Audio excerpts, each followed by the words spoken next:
Va bene. Allora, buongiorno. Oggi parleremo di tè con Linda Reali. Linda ha scritto un bellissimo libro che si intitola Storie del tè ed è uscito nel 2019 per Donzelli. Buongiorno Linda e grazie di aver accettato di fare due chiacchiere con me. Grazie, buongiorno a te, buongiorno a tutti quelli che seguono. Ok, allora Linda, io comincerei subito dal titolo di questo bellissimo libro che tu hai scritto sul tè. Come mai Storie del tè e non storia? Perché la storia è la macrostoria, cioè la storia dei grandi eventi, dei personaggi importanti, delle guerre, delle date da ricordare, quelle che ci insegnano a storia. Poi ci sono tante storie che sono invece quelle di piccoli personaggi che magari molti non compaiono nei libri, nei manuali scolastici, ma a modo loro hanno contribuito in maniera fondamentale a certi agganci della macro storia. E poi è difficile poter fare un'unica storia del tè perché intanto si è svolta nell'arco di 5.000 anni e quindi già questo rende complicato tessere le fila. E poi in realtà si è svolta in maniera più o meno trasversale negli spazi oltre che nei tempi. Abbiamo più location storiche, dalla Cina all'India, agli Stati Uniti, un po' in tutto il mondo, in periodi diversi. Per cui effettivamente ci sono delle fasi storiche che in qualche modo si intrecciano, alcune si accavallano, e anche il libro stesso, io lo dico a volte anche a chi l'acquista o quando se ne parla, non necessariamente va letto dall'inizio alla fine. Si potrebbe anche aprire un capitolo, che so, del Ceylon, la storia del Ceylon, quindi proiettarci direttamente nell'Ottocento e agli inizi proprio dell'impero del tè britannico e iniziare a leggere quella storia. Poi magari si ritorna indietro alla Cina per vedere da dove è nato, perché effettivamente la cosa interessante del tè è che ci sono degli intrecci incredibili e veramente si può ragionare in senso storico, spaziale, in maniera molto libera.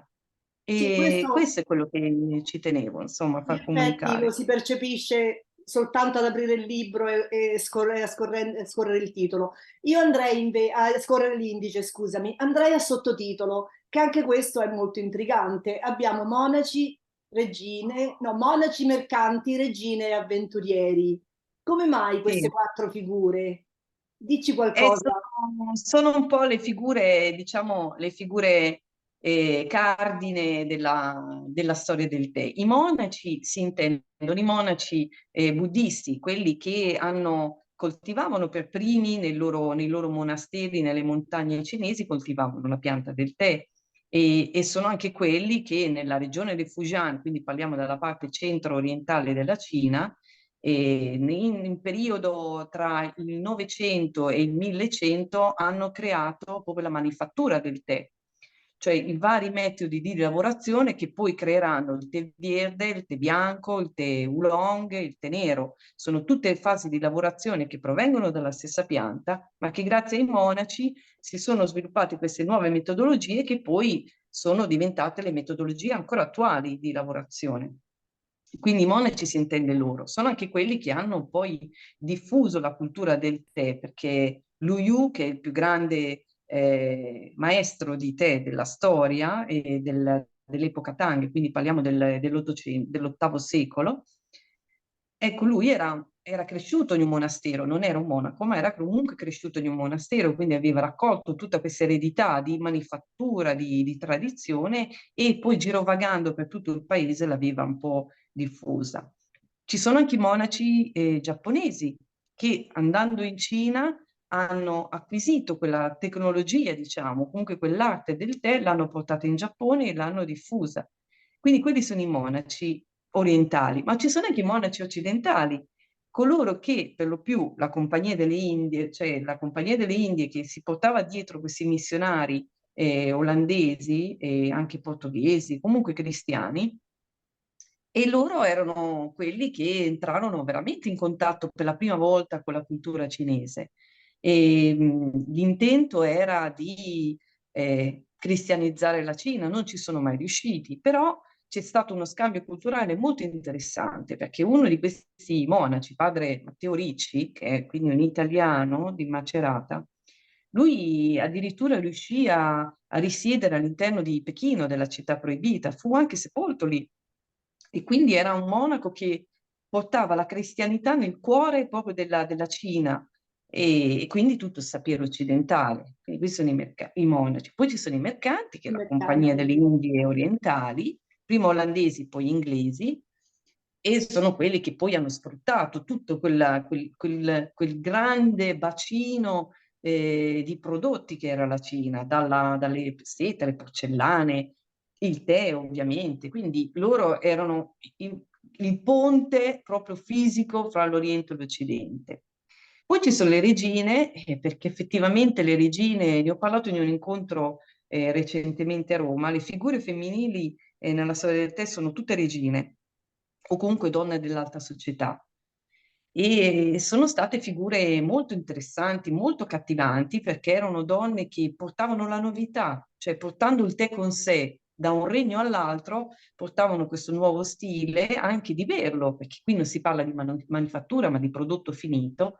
Quindi le donne erano quelle che in qualche modo veicolavano l'arte del tè nel senso di servizio e di preparazione. E infine gli avventurieri, che sono quelli, insomma, più intriganti come figure. Sono persone come i tea planter, cioè quelli che seguivano le piantagioni, oppure quelli che andavano a cercare le piante, come Robert Fortune, cioè lui andava a cercare le piante in Cina e le riportava, le vendeva poi in Gran Bretagna. Quindi sono figure un po' ambigue, a volte ai margini. È difficile, nella storia del tè ci sono molte luci e ombre Eh. da tutti i punti di vista, ancora oggi. Però sono veramente, questo era proprio per ritornare al discorso delle storie del tè. Sono tanti personaggi che ognuno a modo proprio concorre a questa grande famiglia della storica del tè io credo che su ognuno di quelli varrebbe la pena farci un romanzo. E sto già iniziando, in effetti io sto facendo una sorta di trilogia perché veramente ci sono dei personaggi con delle storie incredibili. Chi sarà il prossimo personaggio a cui dedicherai un libro? Allora, intanto sto lavorando a Robert Fortune, che ne parlavamo prima, perché Robert Fortune è una figura emblematica proprio dell'impero britannico, cioè è il classico self-made man, un uomo che non aveva un'istruzione accademica, ma aveva delle grandi capacità, una grande tenacia, e era anche molto audace e ha saputo sfruttare tutte queste sue capacità, oltre a una rete di relazioni umane, personali, e con John Lindley, che era il più grande botanico inglese di allora. E Robert Fortune fu una figura rivoluzionaria perché fu colui che per primo penetrò nei territori cinesi, primo occidentale, che nel 1842 riuscì a entrare nei territori cinesi dove nemmeno i monaci erano stati, perché i monaci per lo più si fermavano lungo la linea di costa. Lui si travestì da cinese e quindi riuscì a capire anche i segreti della manifattura del tè, ma non solo, fu colui che prese tutte le piantine del tè, ma parliamo di 25.000 piantine, in 3 anni le raccoglie, le porta in India e avvia la prima piantagione di tè inglese, nel senso di tè nero da pianta cinese, ma coltivato nell'India britannica, quindi una figura eccezionale. Poi ci sarà un altro su Joseph Banks e un altro su un'altra figura, che è una figura invece femminile, la moglie di un tea planter. Però Ah, ci come vorrà si del chiama tempo, eh. questa signora? Fanny Price era una Ah, donnina di cui io ho letto per caso il libro, nel senso che l'ho trovato per vie traverse e facendo tutte le ricerche, perché comunque il libro Storia del tè ha alle spalle una decina d'anni di ricerche, perché è nato sì. proprio dalle fonti. Ecco perché è ricco di citazioni, perché io sono partita dalle Questa è una fonti. cosa che poi ti volevo chiedere. Il libro è ricchissimo di citazioni e c'è una bibliografia molto curata e molto dettagliata, quindi si vede che dietro questo testo c'è un lavoro di anni, immagino. Sì, una decina d'anni almeno, ma forse anche di più, direi anche di più, perché fra la ricerca delle fonti, la consultazione delle fonti, perché Purtroppo la storia del tè è sempre stata un po' travisata, anche la figura di Robert Fortune è stata un po' banalizzata dicendo la spia che ha rubato il tè. No, perché se noi andiamo a leggere invece la fonte, e per le fonti nel caso di Fortune parliamo dei suoi libri stessi, e Mhm. sono 4 libri scritti in inglese, piuttosto corposi, e leggendo le fonti che poi veramente viene fuori la vicenda per quello che è, non per come è stata raccontata e sintetizzata, perché poi si tende spesso, soprattutto nel tè, andare un po' per sentito dire, a riprendere certi concetti, ma se poi andiamo invece a vedere la fonte, cioè andiamo veramente a vedere da dove nascono queste informazioni, spesso il significato è quasi opposto. Io me ne Infatti sono resa conto proprio andando alla base.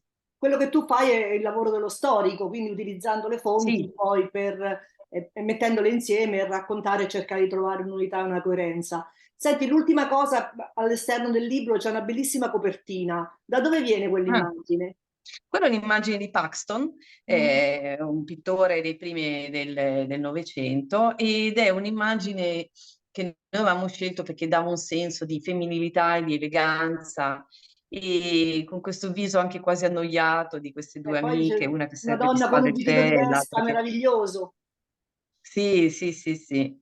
No, effettivamente è una bella immagine, ma del resto il tè ha ispirato moltissimi artisti. Ci sono diversi quadri dove appare il tè o i servizi da tè. E recentemente ho fatto un incontro, una degustazione, dove avevo proprio come soggetto un quadro di Monet, Ah, dove lui ritrae un servizio da tè cinese, in porcellana cinese, su un vassoio laccato, insomma è una sorta di natura morta in versione tè, e proprio a testimoniare come nei secoli, perché diciamo già dal 600 ci sono numerosi dipinti, è stato difficile scegliere la copertina, io ero indecisa, ci c'erano anche qualche immagine che mi piaceva di più, però questa, magari questa è ne molto parleremo bella, nella devo dire, seconda molto discussione. suggestiva.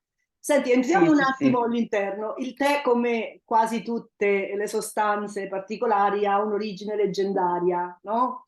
Questo imperatore sì. cinese che dovrebbe averlo scoperto per caso. Ci racconti qualcosa?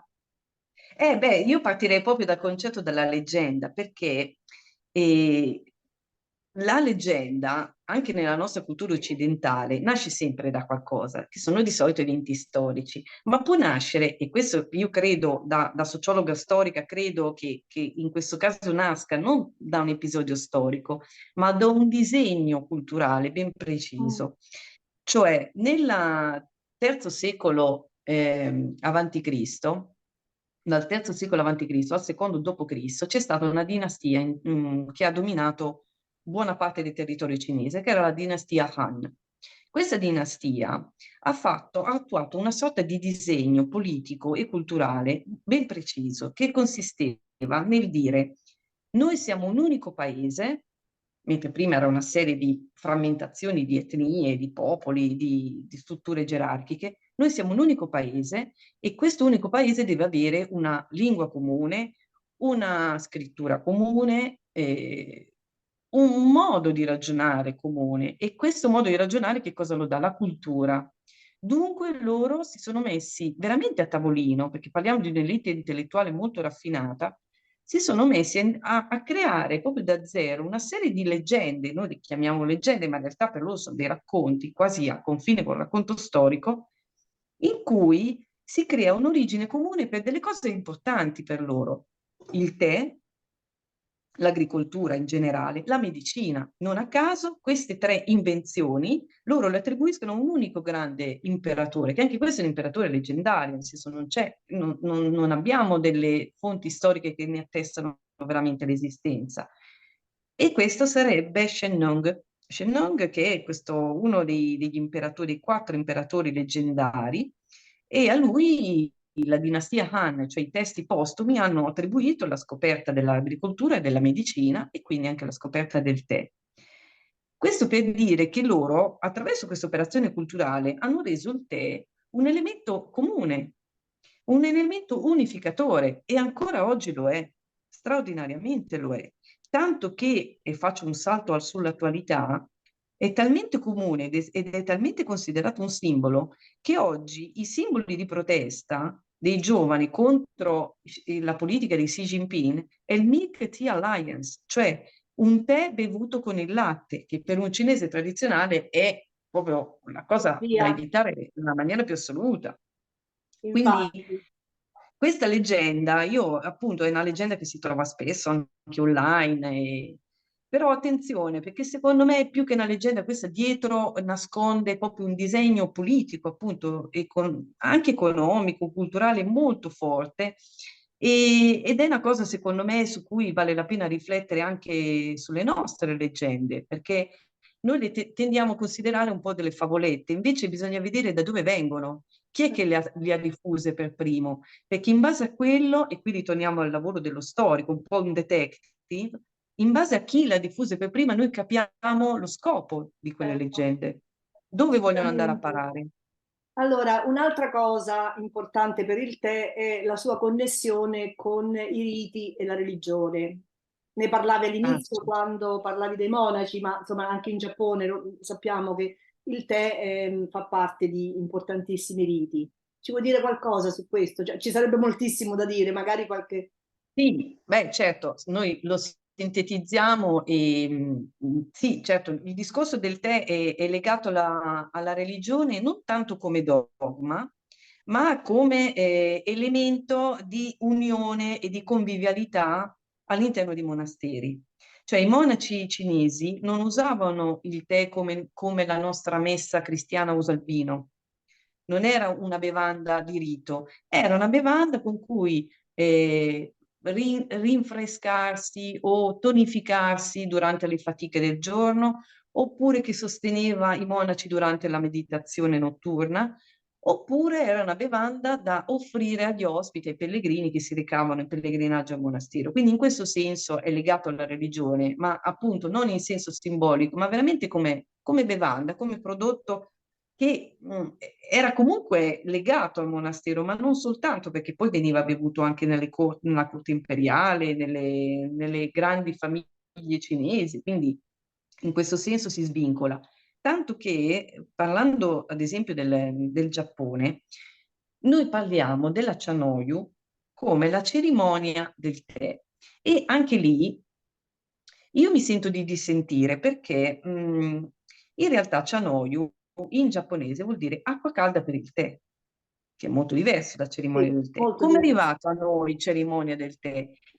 È arrivato perché, e qui andiamo ai monaci occidentali, quando i primi monaci portoghesi, e c'era Rodrigues, che era un gesuita, andò in Giappone e assistette a quest'arte del tè, cioè a quest'arte di preparazione che usavano i monaci, ma anche altre persone importanti nel Giappone, ma comunque lui l'ha vista e fatta dai monaci, lui vedeva che era tutto molto preciso nei movimenti, nei gesti e quindi aveva in un certo senso confuso la gestualità, la ritualità e il ripetersi di questo modo di preparare il tè con una forma di cerimonia.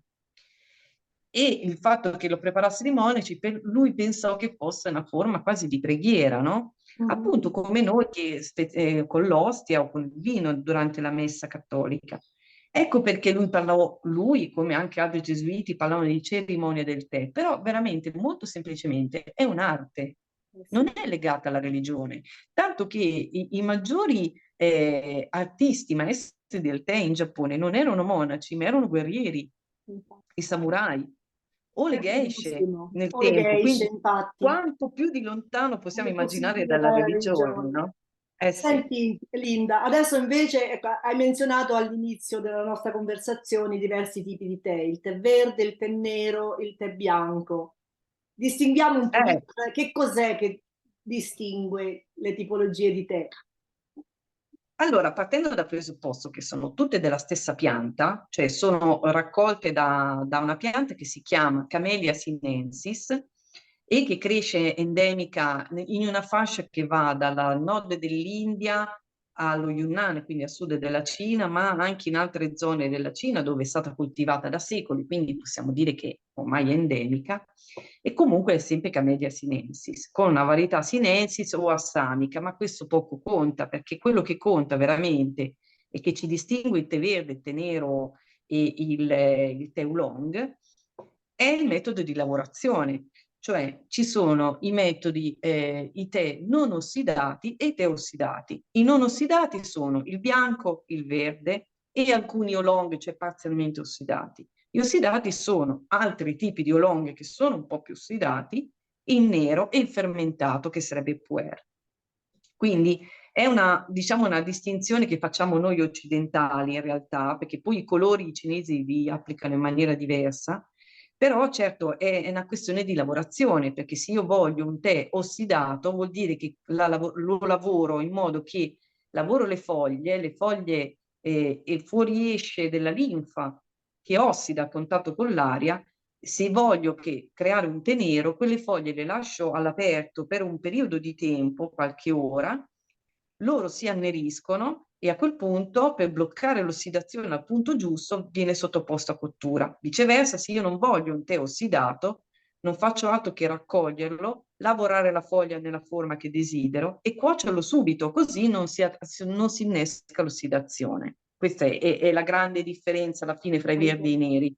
Però quello che noi beviamo ovviamente è qualcosa di completamente diverso da questo. Come è nato il nostro tè in bustina e quando, Eh. chi l'ha creato?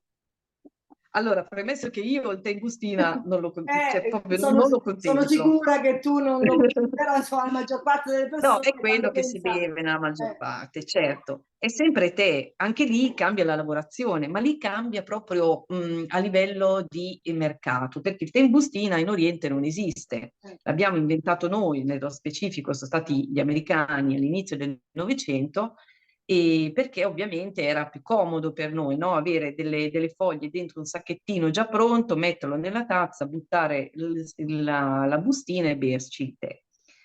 Questa è una cosa che poi nel tempo e soprattutto con il mercato inglese ha preso piede in una maniera più assoluta, tanto che oggi, appunto, se uno pensa a tè, pensa, non so, al Lipton, Twining, comunque alle bustine, non al tè cosiddetto ortodosso, cioè tradizionale, che è la foglia sfusa nel barattolo, per intenderci. Ecco, quella però c'è da dire che nasce purtroppo come prodotto già scadente, cioè mentre il tè di cui parlavo io, che è quello in foglia, che comunque lo troviamo sul mercato, perché adesso per fortuna iniziamo a trovarlo nelle drogherie, persino anche alcuni supermercati. Allora, quello viene raccolto e viene lavorato. Il tè in bustina invece viene già coltivato in maniera molto intensiva. Non c'è una raccolta mirata delle foglie, ma è comunque una raccolta a macchina dove prendono un po' tutto, anche un po' di rametti. È tutto sottoposto a una triturazione, si chiama metodo CTC, viene sottoposto a triturazione così fina, poi viene messa in delle bustine ed è molto diverso perché libera subito la caffeina, quindi dà subito forza al tenerlo nella bustina, cioè dà subito questo effetto di sapore intenso e anche molto colorato, però a livello di aroma perde tutto, perché già la foglia è povera, ecco perché, è lì la differenza. Sicuramente sì. Senti, un'altra cosa interessante è il fatto che il tè viene chiamato in maniera diversa a seconda dei paesi, no? Ci sono due Sì. grandi più o meno derivazioni, una è tè, è quello occidentale, e l'altra è cha, no? Come mai questi due nomi? Anche lì è un episodio, fa parte, tutto il mondo del tè, dal punto di vista dei nomi, è veramente un giallo, nel senso che ci sono delle cose che non ci si può spiegare se non con delle banali traslitterazioni o il fatto che magari gli occidentali andavano in Oriente e in base a come sentivano pronunciare una parola la trascrivevano.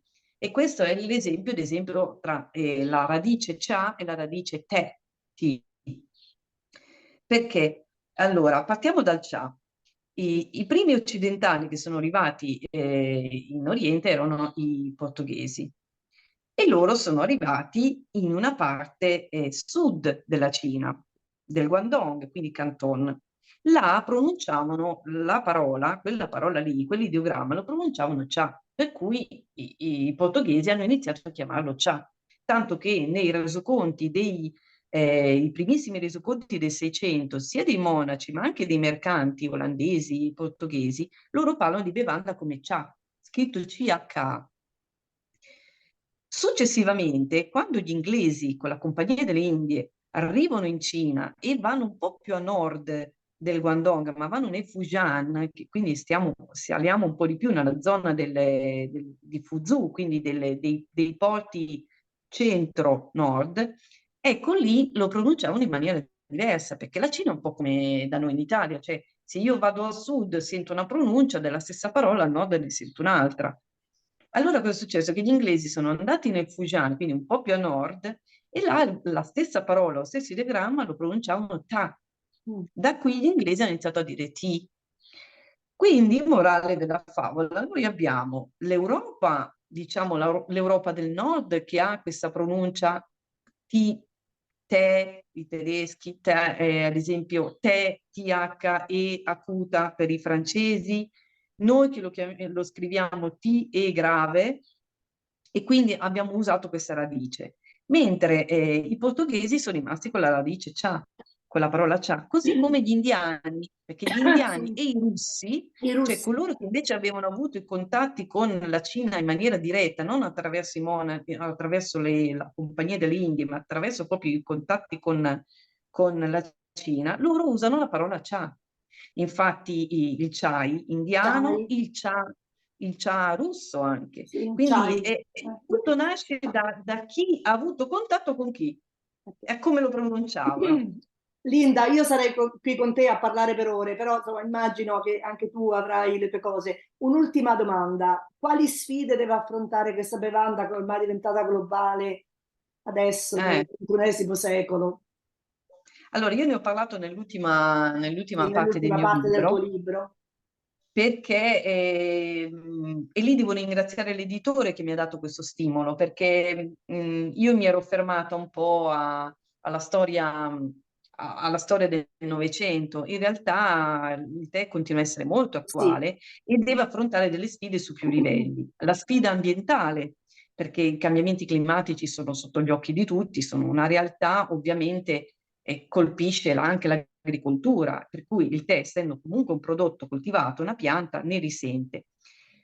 Però c'è anche da dire che è vero, c'è una crisi, nel senso che le zone tradizionali dove si coltiva il tè, parlo della Cina e dell'India in particolare, stanno subendo dei problemi a livello di siccità, di prolungate siccità, per cui a volte sono, non dico che sono saltate delle raccolte di tè, ma si sono ridotte la quantità da raccolta. Ma è anche vero che questi cambiamenti climatici hanno creato nuovi spazi in realtà di coltivazione in zone che non si credevano prima possibili. Penso alla Scozia, penso alla Nuova Zelanda, alle Hawaii, a delle zone dove il tè l'hanno portato molto recentemente, ma che sta dando veramente degli ottimi risultati. Quindi è una crisi, sì, ma il tè trova sempre degli sbocchi, diciamo, delle soluzioni si trovano sempre. Lo stesso vale dal punto di vista sociale, Sì. cioè c'è una crisi eh, secolare, ormai si può dire, dei lavoratori che sono passati dal sistema colonialista inglese, quindi parliamo dell'Africa e della Cina, al sistema capitalista, dove è cambiato poco Sì. fondamentalmente. Cioè, le condizioni dei lavoratori erano e rimangono al di sotto di ogni diritto civile e umano, direi. E questo è un Pensioni, problema. alcune Però, delle organizzazioni fair trade, no? Che stanno sì, cercando di migliorare la situazione. Ci riescono oppure esatto. no? Ecco, questo è proprio, infatti, volevo proprio pensare al discorso, perché ogni crisi, secondo me, dà anche spazio a delle opportunità. E il fair trade che dicevi è una di queste. Cioè, il fair trade e anche la microeconomia, i microimprenditori stanno creando un nuovo circuito di tè che è alternativo alle grandi major, alle multinazionali e che è un tè di altissima qualità. Ad esempio, il Kenya è uno di quei produttori che ha sempre fatto per esportazione di grandi quantità. Adesso dei piccoli produttori, in maniera del tutto autonoma, anche grazie a internet, producono e vendono direttamente online. Lo stesso in Cina riescono a fatica, perché poi la Cina ha tutto un discorso anche, insomma, che conosciamo, no? Di controllo a livello governativo, il tè non sfugge in questo senso, però è anche vero che alcuni marchi anche europei hanno stimolato questa crescita di piccoli progetti a livello proprio locale per stimolare la produzione di tè tradizionale, così come lo fanno nei villaggi, e di venderlo attraverso i canali internet o di distributori di questi marchi di tè. Quindi anche lì c'è una crisi sociale, ma si inizia a trovare anche una soluzione. E la cosa buona è che alla fine, dove nascono questi piccoli progetti, nasce anche un tè di altissima qualità. Questa è Quindi un'ottima questo è... cosa. Ti piacerebbe Sì, avere un sì. giardino del tè, Linda? Piacerebbe molto anche a me. Io nel mio piccolo ci ho anche provato nel terrazzo. Ah, È durato, sì, è durato 2 o 3 anni, ho fatto anche una piccola raccolta, è stato molto interessante. No, però, a parte gli scherzi, l'Italia non si presta perché ah, l'Italia, che ahimè, peccato. è un clima mediterraneo che non va bene per il tè, ma soprattutto l'Italia si sta prestando a diventare un paese afflitto dalla siccità e il tè non vuole la siccità e quindi questo lo renderà praticamente impossibile. E in più mettiamoci che purtroppo non c'è la cultura del tè in Italia, non Quella c'è si un potrebbe interesse creare reale. magari, no? Piano Ci sto piano. lavorando, Lo so, è per ci sto questo. lavorando, ma è Va bene, lunga la Linda. strada. Sei stata gentilissima, si parlerebbe di te per ore e speriamo di continuare a farlo da qualche altra Ah, parte. Io ti volentieri, ringrazio. volentieri. Grazie, grazie a te, grazie a tutti.